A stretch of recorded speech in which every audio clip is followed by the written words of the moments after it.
Guys, I'm here with Ben from Semper Gumby. Today, he's going to share with us a tour of his Overland truck camper. We're going to be talking about my 2022 Toyota Tacoma TRD Off-Road, aka Sarge. So let's go check it out. This is an Overland rig. Have you done any suspension upgrades? I did.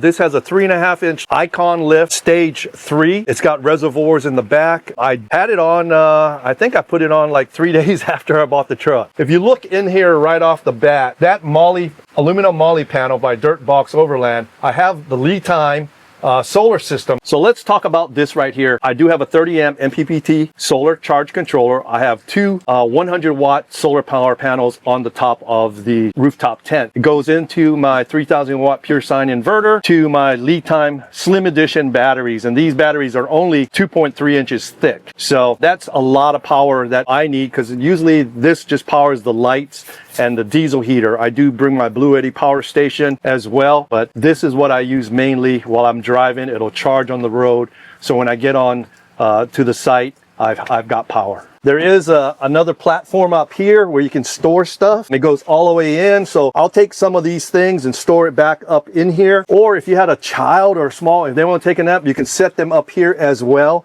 to lay down. Just put a little blanket. And if you don't mind, give us a thumbs up. It's freezing and it's raining out. Ben came out to show us his truck today. So I do see you've got this Lensun solar panel. I have seen these out there. I'm really curious. It looks like maybe a 70 watt setup. What's your power? How does this help you out? They say it's a 90 watt. I use this just to supplement, you know, if I go somewhere, there's always somebody that needs to power up their power station. This is a secondary system. So if I go to a campsite or somebody that's running low on power that don't have solar, I'll hook it up to this solar power panel, because I have main solar on my truck on the top. Looks like you got quite a bit of off-road lights up there. Well, these are made from a company called Novesight, and they reached out to me about a year ago or so. Originally had aux beam lights on here, but they wanted me to try these X lights out. I've got 6 on the top, and then I've got 2 on ditch lights. They do have amber covers, so I can either run amber or I can pop them off and use the whites. If I'm in conditions like this or whiteout conditions, dusty roads late at night, I'll leave the ambers on, so because it gives it a little bit more diffused lighting, and you can see the sides of the roads and see in front of you. Before meeting up, I watched several of your videos, and the main thing that I took away from your content is this is not the pavement princess. You actually get out and do a lot of off-roading, overlanding. Can you share a little bit of that with us? Yeah, I do get a lot of folks when I go to these places like expos, or they're like, oh, you don't take this off-road, it's too clean. Well, my videos show I do go off-road. I do spend a lot of time cleaning. You know, I'm a big fan of keeping your vehicle clean, and that way you can, your suspension and all that stuff, and your equipment lasts longer. But this system here is, I've taken it, I put 25,000 miles last summer on this truck. Not this system itself, but the truck itself. You said this is a newer system right here. It looks like it's called DirtBox. Can you tell me a little bit about this? Yes, this system right here is called DirtBox and made by DirtBox Overland. They're out of Denver, Colorado, and they are a company, I believe, started in Australia, but they are located in Denver. And when I saw this system at Overland East, I was in the market to purchase another system. I did have an OVS cap on here with a rooftop tent, but you couldn't access the rooftop tent from the inside like you can on a DirtBox. And everything's so modular on this. You can put things everywhere. This is called the Molly box. And basically, I can store all my stuff in here on this side. We'll go through the lighting and all that stuff in a little bit, but you can see everything's modular on a DirtBox system. You can put Molly panels, you can mount accessories, you know, and it's very high quality. I thought, you know, it was going to be a little bit of flimsy, but you just open the wheel tails and you've seen how sturdy those latches are, and you can lock it as well. There's a regular padlock, or you can use a key lock as well. Looks like yours has the key locks in it. Yes. What is this? Is this not Gold Zero, but no, this is my Jetboil. Jetboil? Yeah, my Jetboil Genesis. And the buy once, cry once effect took me 3 years to buy that, because I didn't feel like I wanted to spend, you know, almost $400 on a cooking system But when I finally bit the bullet and bought it, I am so glad I did, because it has all the pots, the pans. You know, it's a great system, dual burner system, and it folds up compact in this bag right here. So I'm glad I did, but I waited almost 3 years to buy that system. Buy once, cry once. Yes. This is my 270 awning from DirtBox. It goes all the way to the back of the truck. It has legs, and it also has LED lighting in there, and it's mounted just onto their modular system. It's a great awning. It's strong. I've had this up in 40, 50 mile an hour winds without staking it down, and it's handled well. So it looks like if you didn't go with this brand, there are mounting points where it's essentially universal. You can mount anything to the side of the top here. Is that right? Yes. Because of the modularity of the slots, you can mount pretty much anything with T-slots or, you know, any mounting system as well. But I wanted to go with the DirtBox because when I saw it there in Denver, I said, you know, that's the one. Just because, you know, I've got the canopy, I might as well go with the awning as well. It only takes me 10 seconds to set up and only 30 seconds to put away. So I can be at base camp and I can pack up and go within minutes. Now, all my bedding, all my pillows, my blankets, they all fit inside of this unit.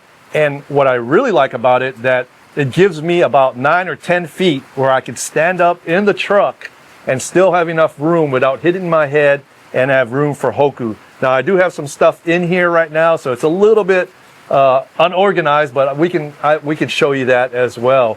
But so the good thing about being organized is I feel like that is actually the way that you would see it in use. Maybe if you're out traveling, you don't put stuff away perfectly every time. So I'm glad to see it. And in all honesty, it doesn't look that disorganized. Well, you know, if you don't put stuff back and organize it when you really need it, especially in the dark or anything like that, you won't be able to find it. So I like to put stuff back in the same places all the time. And you do that on your van as well. But you know, I got stuff everywhere. Usually it's not like this. I've got some stuff pulled out, you know, my diesel heaters. So I'm going to show you guys how quick it is to open and deploy this system. When you get old, you need to use the steps. But basically, you pull these pins out and you open the latch.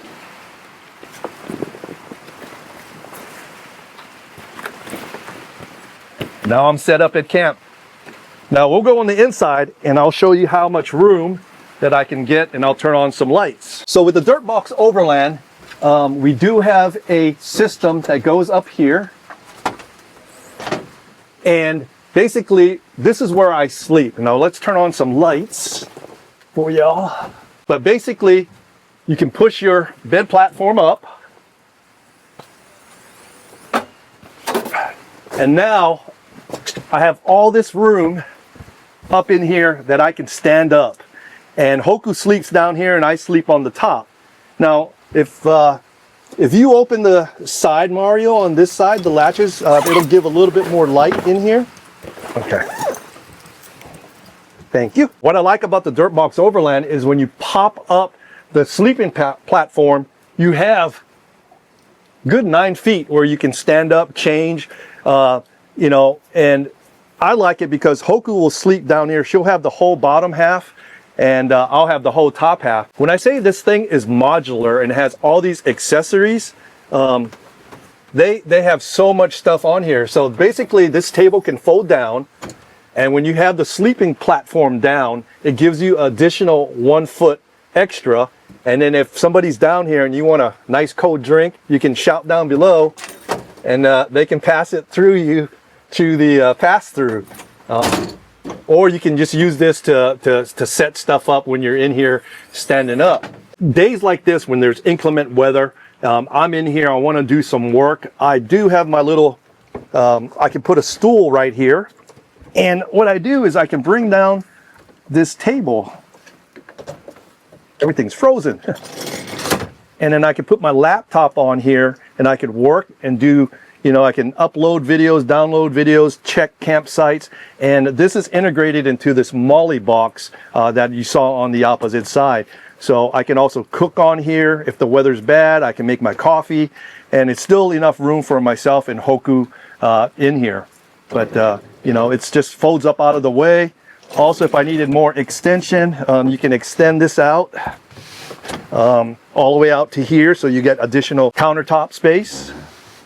But you know, like I said, everything's modular, and it just fits me a lot greater usage.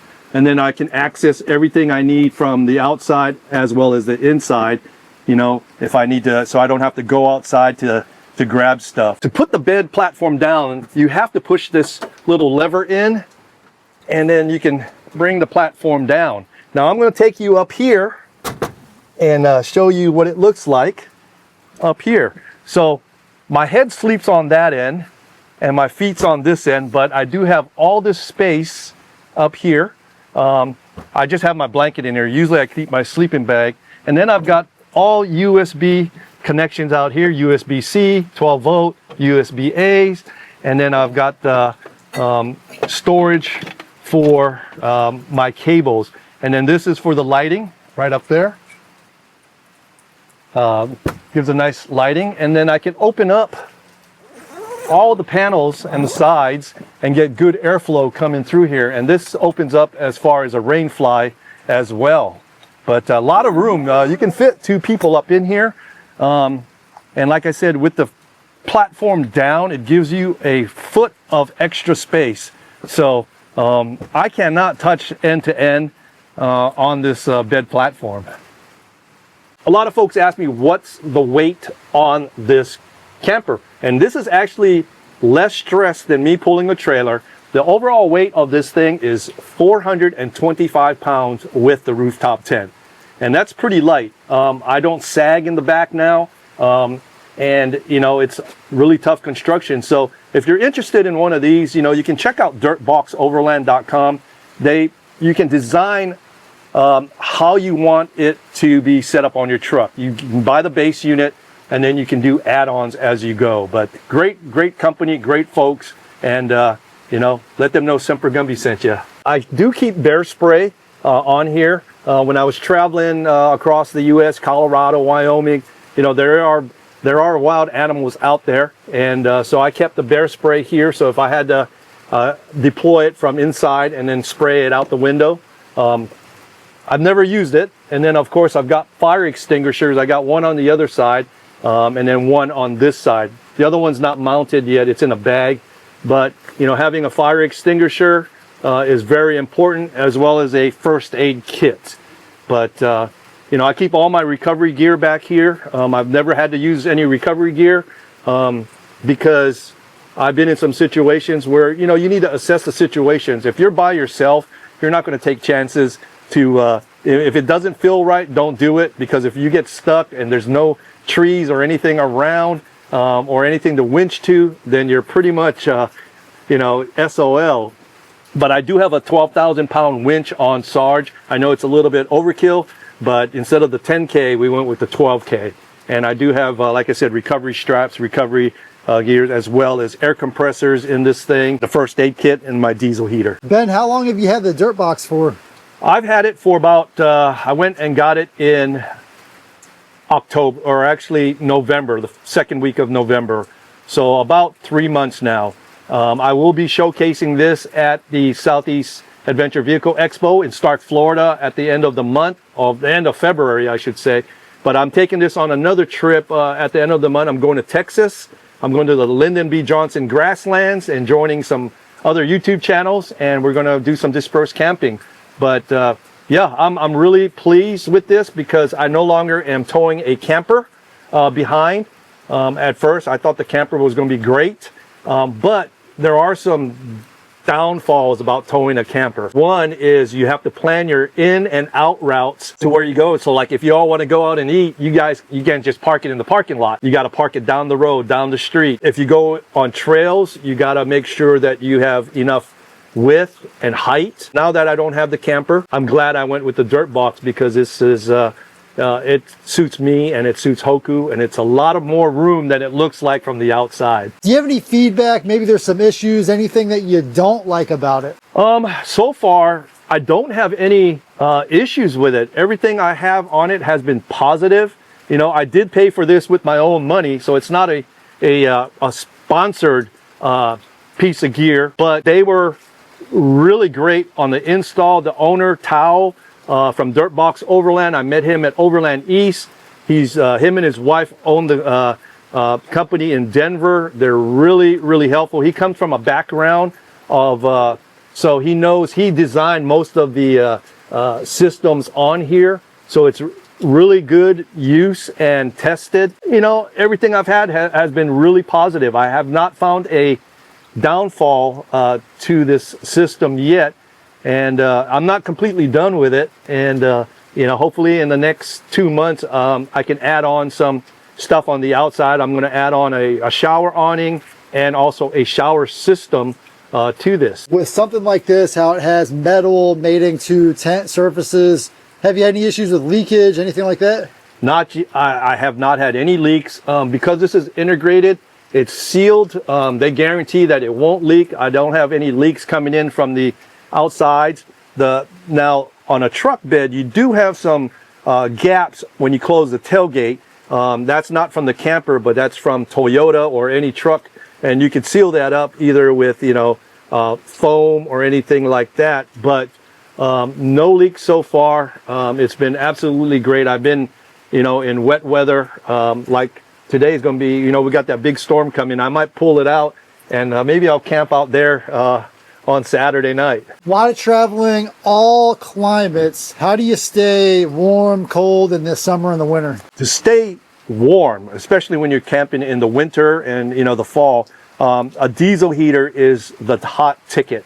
If you're going to be camping in the cold and you want to stay warm, a diesel heater is very important because one, it's dry air. It doesn't produce any moisture like a Mr. Buddy, and it's not as dangerous where you have to shut it off in the night before you go to sleep. And this right here is one from Bouge RV. This is a 5K diesel heater, one of their newer ones, and it keeps us warm. I'll just pipe it in from a tire table. I'll set it on there, and then I'll just run the hose into the tent flap right there, and it keeps us warm. The only drawback I have is for Hoku, the floor gets pretty cold, so I have to put her blanket and then a little bed on there and a moving blanket so that cold air doesn't come up. But diesel heater's the ticket. So guys, I hope you enjoyed Ben's tour of his Overland camper. One, if you have any questions about it, make sure you check out his YouTube channel, Semper Gumby. Otherwise, how can we reach you? Instagram at Semper_Gumby, or you can reach me via email at sempergumby731@gmail. I do a lot of camping all over the United States, so if you're interested, you know, in maybe doing a camp out or doing a event, I'm more than welcome to come out and, you know, camp with you guys. Also, you know, my Gumby gathering is going to be held November 6th and 7th at Lake Washita, Arkansas. It's going to be a great event. This is going to be the 3rd year. It's absolutely free. You just pay for your own camping. We've got giveaway prizes, potluck games, and just good fellowship with good-minded YouTube people and subscribers.